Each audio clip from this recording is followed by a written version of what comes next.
Charge 50 രൂപയെങ്കിലും minimum ആക്കി തരണം. ഓട്ടോ വിളിച്ചുകൊണ്ടിരുന്നവരിപ്പോൾ എല്ലാം ഫ്രീ ബസ്സിലാണ് കയറി പോകുന്നത്. വലിയ ബുദ്ധിമുട്ടാണ്, ജീവിക്കാൻ ഒരു വഴിയില്ല. ഇന്ന് ഓടിയ പൈസ ഇത് കണ്ടോ, ഇത് 50 രൂപ കൈക്കാശാണ്. 110 രൂപ ഓടി, 2 ഓട്ടോ ഇന്ന് ഓടിയത്.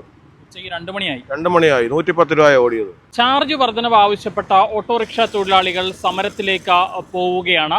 മിനിമം ചാർജ് 30 രൂപ എന്നത് 50 രൂപയാക്കി വർദ്ധിപ്പിക്കണമെന്നുള്ളതാണ് ആവശ്യം. 4 വർഷങ്ങൾക്ക് മുൻപ് 2022 ഏറ്റവും ഒടുവിൽ ഓട്ടോറിക്ഷകളുടെ ചാർജ് വർദ്ധിപ്പിച്ചത്. എന്നാൽ അതിനുശേഷം ഉണ്ടായിട്ടുള്ള ഇന്ധനവിലയിലെ വലിയ വർധനവ് ഈ ഒരു സാഹചര്യത്തിൽ പിടിച്ചു നിൽക്കാൻ സാധിക്കില്ല, മുന്നോട്ട് പോകാൻ സാധിക്കില്ല എന്നുള്ളതാണ് ഓട്ടോറിക്ഷ തൊഴിലാളികൾ പറയുന്നത്. CITU അടക്കമുള്ള സംഘടനകൾ ചാർജ് വർധന ആവശ്യപ്പെട്ട രംഗത്തെത്തുകയും ചെയ്തിട്ടുണ്ട്.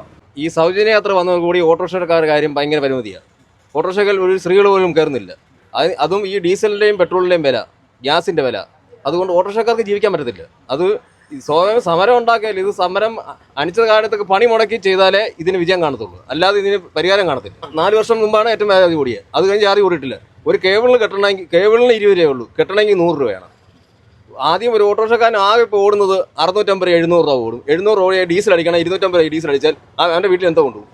അവൻ്റെ വീട്ടിൽ പിള്ളേരും ഭാര്യയല്ലേ, അവർക്കെല്ലാം കഴിക്കണ്ടേ? ഇതുകൊണ്ട് ഓടി ഉപജീവനം നടത്താൻ പറ്റുന്നില്ല ഇപ്പം. അതുപോലെ ഗതികേടായി കിടക്കും ഓട്ടോറിക്ഷക്കാർ. ഈ സൗജന്യ യാത്രകൾ വന്നപ്പോൾ പിന്നെ പറയാൻ വേണ്ട, ഒരു മനുഷ്യൻ പോലും റിട്ടേൺ പോലും ഒരു സ്ത്രീകൾ കയറത്തില്ല വണ്ടിയിൽ. ഇപ്പം നമ്മൾ 10 പേര് നിൽക്കുന്നത് കൊണ്ട് നിർത്തിയാൽ ഓട്ടോറിക്ഷ ഞങ്ങൾക്ക് ഫ്രീ വണ്ടി വരും, അതേ ഞങ്ങൾ പോകണം, നിങ്ങൾക്ക് കാശ് കയറണ്ടായിരുന്നു. അതാ ഗതിയാണ് ഓട്ടോറിക്ഷക്കാർക്ക് ഉണ്ടാക്കിയത്. ചാർജ് കൂട്ടാതെ ഒരു നിവൃത്തിയില്ല. അതും ഡീസലിനും പെട്രോളിനും ഡെയിലി കൂടിക്കൊണ്ടിരിക്കുകയല്ലേ. 104 രൂപ ചില്ലറ പൈസ ഒരു ഡീസലിന്. അത് കൊടുത്ത് നമുക്ക് എങ്ങനെ മുതലാവും? ഒരു കാരണവശാലും മുതലാകത്തില്ല. അതുകൊണ്ട് ചാർജ് കൂട്ടാനല്ലാതെ വേറെ അതിൻ്റെ അത് മാർഗമൊന്നുമില്ല. സ്പെയർ പാർട്സ് കടയിൽ പോയാൽ അതിന് പൈസ കൂട്ടിയിട്ടുണ്ട്. വർക്ക്ഷോപ്പിൽ പോയാൽ ലേബർ ചാർജ് ഡബിൾ ആക്കിയിട്ടുണ്ട്. ഒരു കേബിൾ മാറണമെങ്കിൽ 50 രൂപ ആയിരുന്നു, ഇപ്പോൾ 100-150 അവർ ചോദിക്കുന്ന പൈസ കൊടുക്കണം. ഇതും കൊണ്ട് പോയിട്ട് ഒരു കാര്യമില്ല, വേറെ വല്ല പരിപാടിക്ക് പോകുന്നത് നല്ലത്. മിനിമം 30 രൂപയ്ക്ക് എവിടെ പോയാലും 30 രൂപ തരുന്നത്. പിന്നെ എന്താ ചെയ്യാനാ? കൂടുതൽ വാങ്ങിച്ചെന്ന് പറഞ്ഞാൽ 10 രൂപ കൂടുതൽ വാങ്ങിച്ചാൽ ഉടനെ ഒരു ഫോണിൽ നമ്പർ എഴുതി കൊണ്ടുപോയി കേസ് കൊടുക്കുക. ഈ ഡീസൽ ഇപ്പോൾ എത്ര 105 രൂപ ആയില്ലേ? എങ്ങനെ മുതലാവാനാ?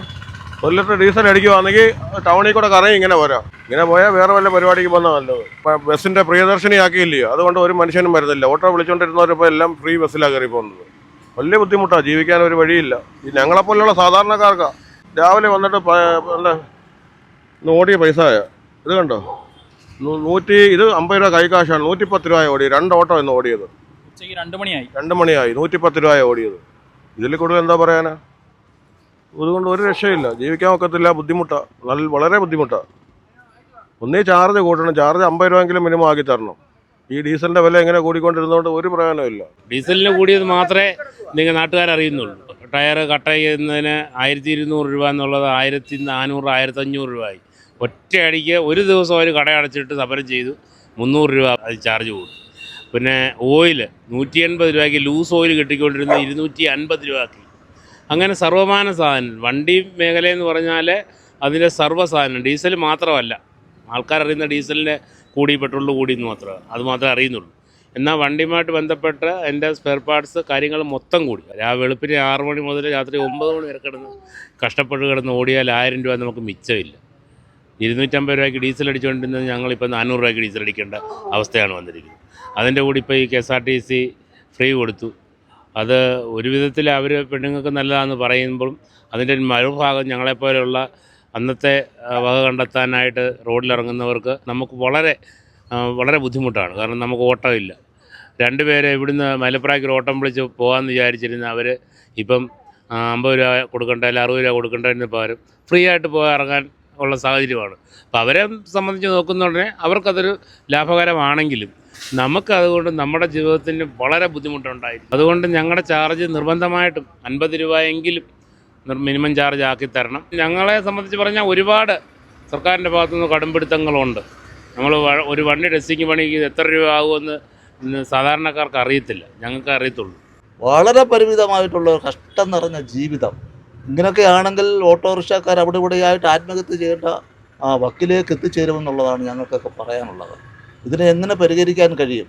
സർക്കാർ അധികാരത്തിൽ കയറുന്നതിന് വേണ്ടി കാണിച്ചു വെച്ച ഈ കോപ്രായങ്ങൾ, ഇതൊക്കെ ആലോചനയില്ലാതെ ചെയ്ത അന്നേരത്തേക്കുള്ള ഇടതുപക്ഷത്തിനെ തകർക്കാനുള്ള, എങ്ങനെ ഇവരെ പരാജയപ്പെടുത്തിക്കൊണ്ട് അധികാരത്തിൽ കയറാമെന്നുള്ള വ്യാമോഹത്തിൽ സംഭവിച്ച പരിപാടിയാണ്.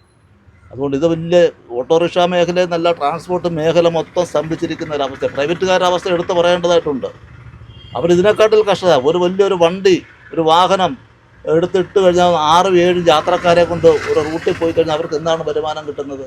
ഇതൊക്കെ സർക്കാർ ഇതൊക്കെ നല്ല ശക്തമായ രീതിയിൽ പഠിച്ച് ഇതിൻ്റെ കമ്മീഷനെ വെച്ചിട്ട് ഇത് നല്ലതെങ്കിൽ മുന്നോട്ട് കൊണ്ടുപോകണം, അതല്ലെങ്കിൽ ക്യാൻസലാക്കിക്കൊണ്ട് മറ്റ് മാർഗങ്ങളെ സ്വീകരിക്കണമെന്നാണ് ഞങ്ങൾക്ക് പറയാനുള്ളത്. ഓട്ടോറിക്ഷകളുടെ മിനിമം ചാർജ് 50 രൂപയാക്കണമെന്ന ആവശ്യത്തിൽ ഓട്ടോറിക്ഷ തൊഴിലാളികളും യൂണിയനുകളും ഉറച്ചു നിൽക്കുകയാണ്. സർക്കാരിന്റെ ഭാഗത്തു നിന്നും അടിയന്തര ഇടപെടൽ ഉണ്ടായില്ലെങ്കിൽ അനിശ്ചിതകാല സമരത്തിലേക്കടക്കം കടക്കുമെന്നാണ് തൊഴിലാളി യൂണിയനുകൾ വ്യക്തമാക്കുന്നത്. പത്തനംതിട്ടയിൽ നിന്നും ക്യാമറാമാൻ അരുൺ മലയിലിനൊപ്പം Rahul Irumbukuzhi, Focus News TV.